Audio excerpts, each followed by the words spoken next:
you ever been caught off guard by someone's behavior? Or have you ever thrown a curveball in a conversation and surprised the other person? In interpersonal communications, this is called the expectancy violation theory. According to onlinelibrary.wiley.com, the expectancy violation theory was first proposed by Judy Burgoon in the 1970s. This theory analyzes how individuals respond to unanticipated violations of social norms and behaviors.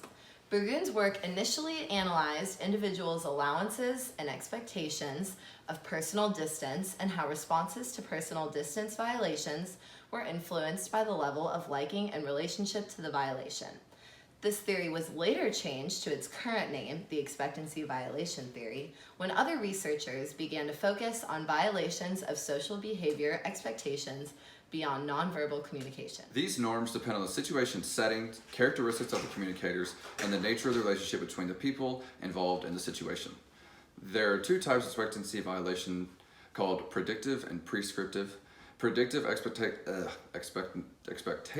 expectancies let people know what to expect based upon what typically occurs within the context of the relationship or situation. For example, if a husband and wife always eat dinner together and the husband always does the dishes, but for some reason doesn't do them one night, this will be an example of a predictive discrepancy. Prescriptive discrepancies, on the other hand, are expectancies based upon social norms of what is deemed to be appropriate.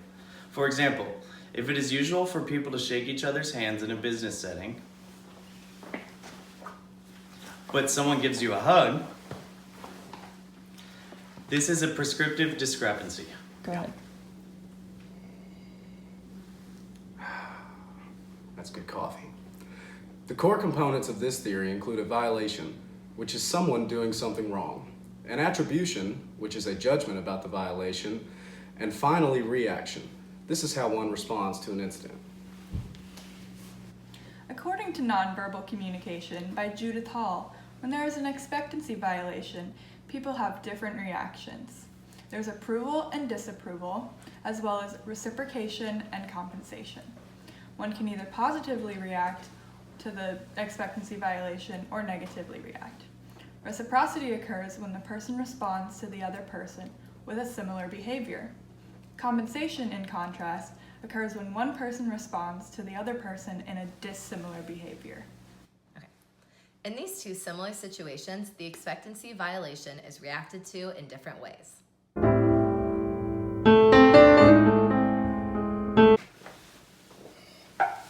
Ding!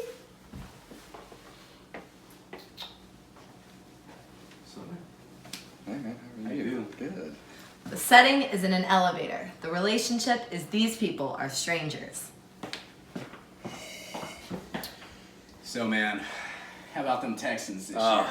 Man, they're pretty good. Oh yeah? They're pretty good. I heard they were beating the Patriots. I heard that. I heard it was like 13-3. It's Yeah, pretty wild. Dude, coffee downstairs? It's pretty good. To die for, man. My manager told me it was pretty good. I haven't got it yet. It's delicious. I'm gonna have to try it then. Thank you for telling me about it. For sure, man. Hey, this is my stop. You have a You have a rest good of one, your day, okay? man. Ding.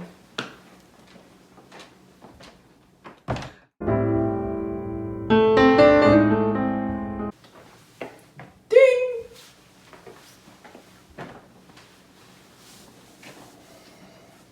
Yo, what's up? Hey.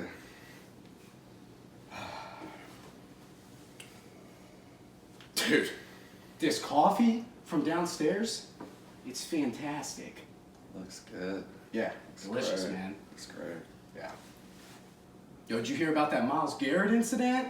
Literally took a dude's helmet off and busted him over the head with it, man. I don't know who that is. Okay. I don't know.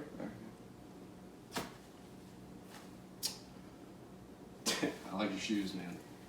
They're pretty bad, but thanks, man. Appreciate it. All right, bud. Well, you have a good day. This is my stop. You too. You too. All right, yeah, okay. Ding.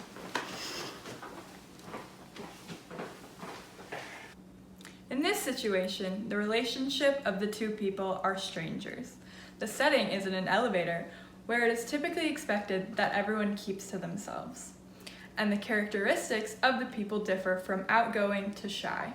The expectancy violation is the person talking to the other person in the elevator. In the first situation, the person approves and reciprocates the behavior by continuing to talk to the stranger. In the second situation, the person in the elevator disapproves and compensates by ignoring the stranger's attempt to converse. In these two similar situations, the expectancy violation again has two reactions. The setting is Darby's office. Darby is the boss, Bryce is the subordinate, and one thing to know is Darby is a very mean boss. She's very strict and not a nice lady. Hi Bryce, come on into my office. How are you? Hi, good, how are you? I wanted to offer you some cheesecake. Oh, what? Yeah. Thank you, that's so Of nice. course, I thought you might enjoy it because you've been doing rather well in your performance reviews. Wow, thank you. Yeah, no, cheesecake is my favorite dessert, like by far. Was this from Thanksgiving? Yes, yes. Oh, how was it? It was great. It was great. Got to spend some time with my family. How about you?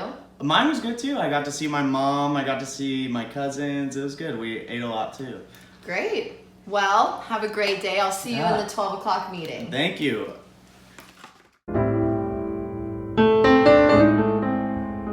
Hi Bryce, come on in. How are you?